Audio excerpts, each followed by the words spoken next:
Hello, welcome back to Star Citizen, where we're at day 7 of the Intergalactic Aerospace Expo. There's only one day left, if you can believe that. And today it's Drake Interplanetary, which is an interesting manufacturer, although there's some kind of weird issues about Drake. Let's actually not start discussing it with these two ships that we see here. Let's find that Cutlass over there. I already did make a video about the Cutlass a few days back, and the basic gist about the ship is it's basically the last remaining true jack of all trades, master of none ship. You know, it can fight pretty decently, but not better than a fighter craft or any or like really dedicated ships for that purpose. It can also carry something, but it's not that much that you can probably make decent enough money off of trading, unless it's, you know, something illegal, which just needs some small volumes, but high investment and stuff. And then it also has other weird functions like seats for people to sit in, so you could realistically use it as a drop ship, or just to have some people around to, I don't know, go over to someone else's vessel and just kill the entire crew with your Marines on the ship. It's a little bit in a rather weird position where it's great if that's your only ship, but you know, it loses effectiveness because it compares horribly to everyone to everything that's at least remotely specialized in something. So how can we see kind of what the Drake design philosophy is from basically this ship? It seems to be one thing, at least. It's utilitarian. You know, you're trying to have a vessel that can be used for as many purposes as somehow possible. And then people can just improvise, and even if it's not perfect at something, if you have multiple of those, then if you have a fleet of those, you could probably still do trading. You could do it with fewer other ships, but at least this ship can also defend itself, unlike some other dedicated trading ships. So that seems to be it, you know, like very utilitarian, very rugged industrial look. And well, then the Buccaneer came into existence, which was initially only made because the Cutlass initially was supposed to be a lot smaller than it turned out to be, and that basically opened a gap for a dedicated Drake light fighter, which we then eventually got, which looks neat and all, and on paper it looks pretty interesting, but basically the approach they took is just reduce a light fighter craft to the bare necessities. You know, it just needs to have a big, huge-ass engine, and then just strap guns on it, as many as you possibly can. And the result is a little bit weird, to be honest, you know? Because it does have only basically the main drives here and not that many maneuvering thrusters. The whole flight experience of the thing is very main thrust-centric, so it's great at accelerating, no doubt about that. And if you do, you know, the turn and burn maneuver, it can also decelerate pretty quickly. However, it's really not that good in dogfights because it's drifty as fuck. So that's kind of an issue, because it also has weapon slots here on the... exceeded the allotted time to depart. We will have to return your ship to storage. Because it's one of the few light fighters that came with built-in size 1. Ship storage procedure. For your safety, please vacate the area. Thank you for your cooperation. One of the few fighters with built-in size 1 slots. The very one on the very tip of the wing here is just a size 1. Which was weird, because that's something that you usually only find in starter craft. And at that point in time, we didn't have those special gimbal mounts that can fit on size 1 and just transfer to gimbal mounts. So basically, you had a few weapons of your ship were already fixed. The rest could be made gimbal, but... For your safety, please vacate the area. Thank you for your cooperation. The rest could be made gimbal, but then you'd just be losing out on that. And basically it has this big gun in the middle. I think it's a size 4 fixed by default. I think these on the wings are size 2s, if I'm not mistaken. So, it does have some decent armament, no doubt, but the problems start to appear as soon as the ship gets damaged, because the wings, which also have the engines mounted to, are also huge. You're probably going to lose one of them pretty soon.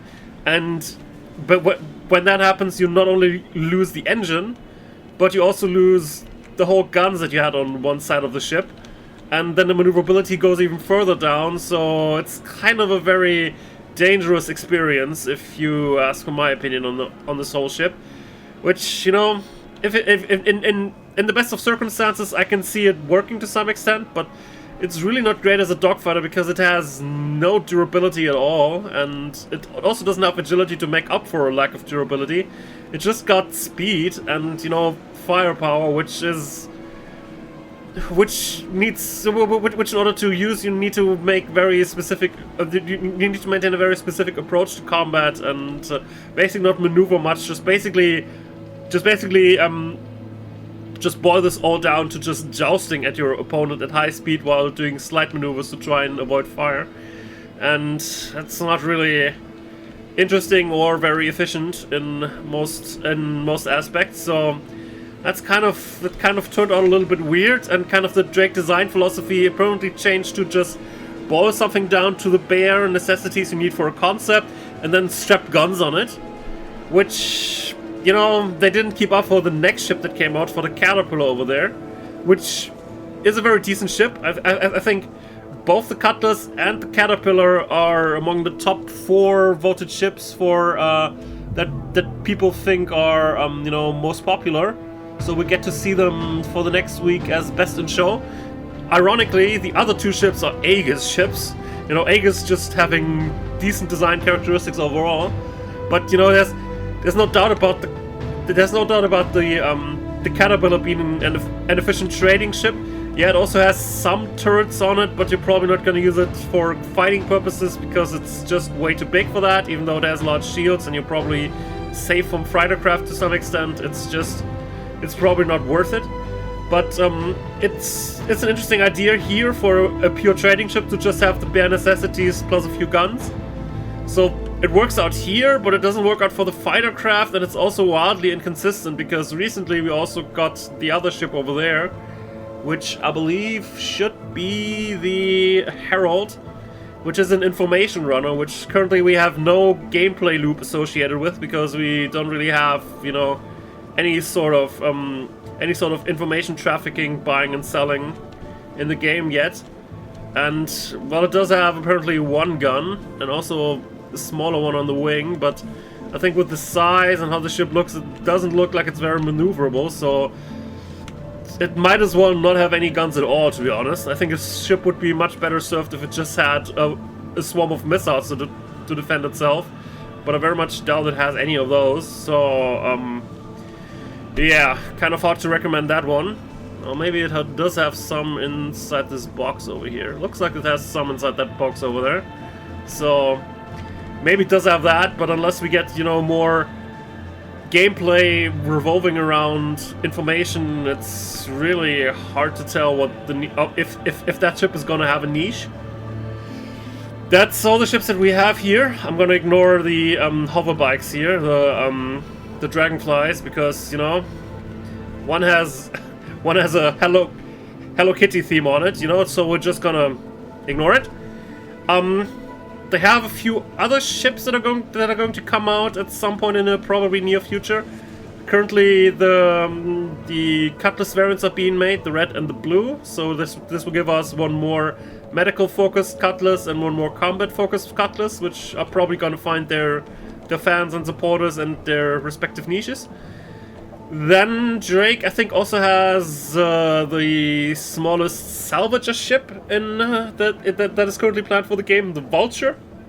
Which, you know, if you're living on the edge of society and you just killed a bunch of people because they totes deserved it, and you got all their loot and ferreted out with your Cutlass Blacks or with your Caterpillars, you might as well just take the rest of the scrap floating around and also make money out of that, right? So, Vulture. And then it's also going to provide us that one day with the Kraken, you know, a small carrier, which apparently now also has a variant, the Kraken Privateer, that's supposed to be a mobile trading outpost, because, you know, nothing involves, nothing kind of invites trading like having a mobile flying fortress with ships and lots of guns, you know.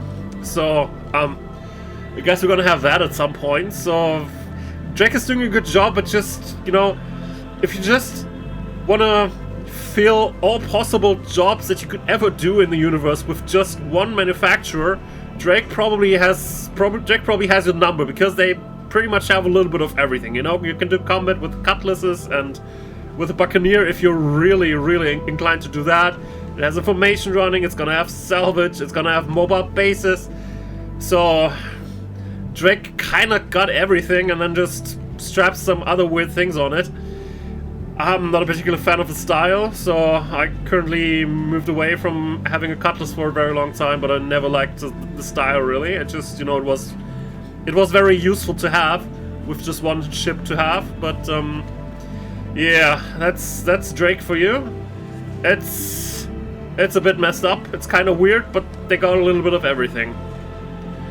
If that's a jam, you know, I'm not judging.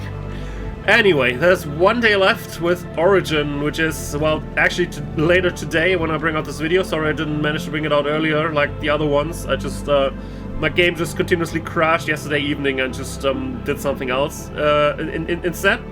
But we're also probably gonna have a video of that, even though I did already talk about a few Origin ships previously. But we'll see that later, I guess. Have a good one.